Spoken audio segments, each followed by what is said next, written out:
Bonjour à tous, c'est Mayo. J'espère que vous allez bien. On se retrouve aujourd'hui pour une recette de pain sans gluten au sarrasin et à la farine de riz complet. Grâce à cela, la texture sera meilleure. J'utilise cette farine de sarrasin fabriquée en France comme d'habitude. Est-ce que vous pouvez trouver cette farine de sarrasin de la même marque? Je pense que ce sera plus facile à réaliser avec la même farine. Et on va y ajouter la farine de riz complet. Elle est aussi de la même marque. Les farines sont bio. Et on va y ajouter le sel de Guérande. On mélange bien avec la spatule. Dans un grand bol, on va mettre 230 g d'eau et on va la chauffer au micro-ondes à 600 watts pendant environ 20 à 30 secondes pour obtenir de l'eau à environ 30 degrés. Voici mon levain naturel de sarrasin. Ce levain est très vif et dégage une odeur super agréable. N'hésitez pas à essayer le levain de sarrasin. Je mets le lien de cette recette en description. Le levain de sarrasin peut être réutilisé en le rafraîchissant avec la même quantité d'eau et de farine de sarrasin. Ensuite, on va y ajouter 15 g d'huile d'olive. On mélange bien avec la spatule. Puis, on va y ajouter le mélange de farine de sarrasin, de farine de riz complet et de sel. On mélange bien avec la spatule jusqu'à obtenir la pâte homogène. Regardez, la pâte est très liquide à ce stade. Il est donc impossible de former une bulle avec cette pâte. Cependant, le psyllium permet de former une bulle car il absorbe l'humidité de la pâte. On mélange bien pendant environ 5 minutes jusqu'à ce que la pâte devienne lourde et difficile à mélanger. On va la laisser reposer à 30 degrés pendant 1 heure. Pendant ce temps, on va préparer un moule à pain en rotin dont le diamètre est de 18 cm.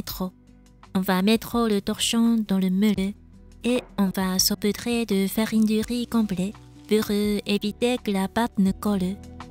Au bout d'une heure, la pâte a légèrement gonflé. Elle est presque identique, mais pas de panique, cela fonctionne bien. On va saupoudrer la surface de farine de riz complet pour éviter que la pâte ne colle au plan de travail. Et on va la mettre sur le plan de travail. Et on va l'aplatir avec les mains comme ceci. Ensuite, on va plier les extrémités de la pâte vers le centre petit à petit pour créer une forme ronde. Cette pâte ne contient ni sucre, ni œuf, ni lait. Elle est simple et vraiment délicieuse. Puis, on la retourne pour que la surface de la pâte soit bien tendue. On va la tourner avec les mains pour lui donner une belle forme. Enfin, on termine la soudure. On va la mettre dans un moule en laissant le côté fermé vers le haut.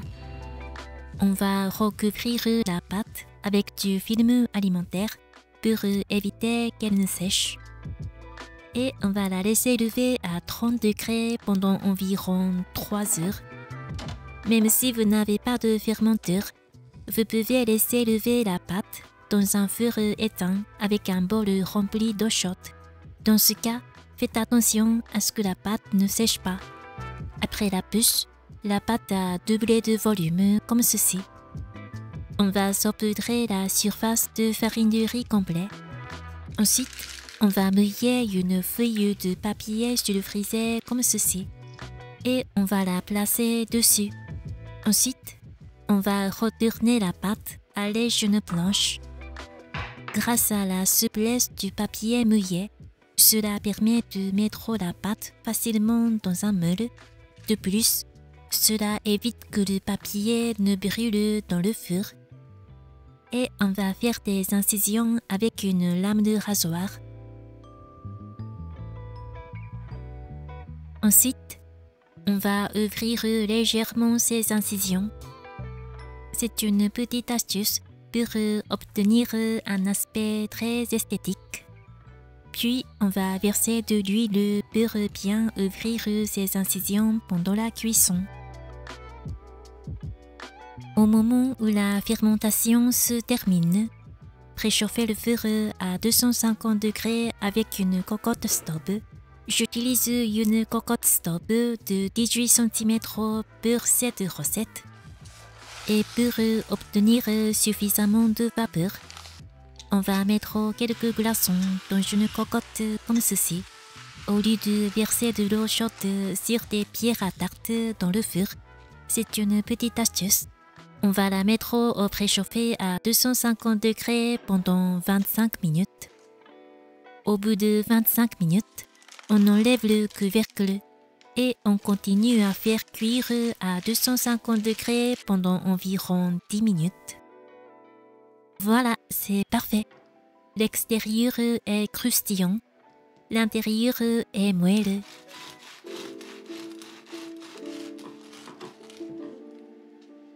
J'adore ce pain sans gluten à haute valeur nutritive. Grâce à la farine de sarrasin et à la farine de riz complet, notre pain a un index glycémique bas. C'est également idéal pour suivre un régime. Donc, n'hésitez pas à essayer cette recette. Pour mon petit déjeuner, j'ai grillé une tranche de pain. Je vous recommande de griller ce pain. Ce sera meilleur. Ce pain ne contient pas de sucre, mais j'aime le manger avec du miel, donc c'est comme vous voulez. Comme il y avait du Saint-Marcellin bien mûr dans mon frigo, donc je l'ai ajouté. Ce mariage est parfait. C'est super bon.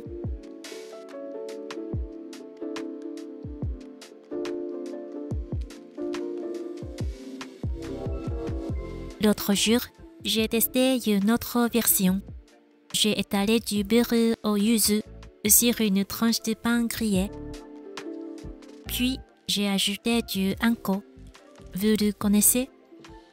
C'est la pâte sucrée à base de haricots rouges azuki. Les Japonais apprécient beaucoup ce mariage. C'est vraiment délicieux. On va se régaler. Bon appétit à tous!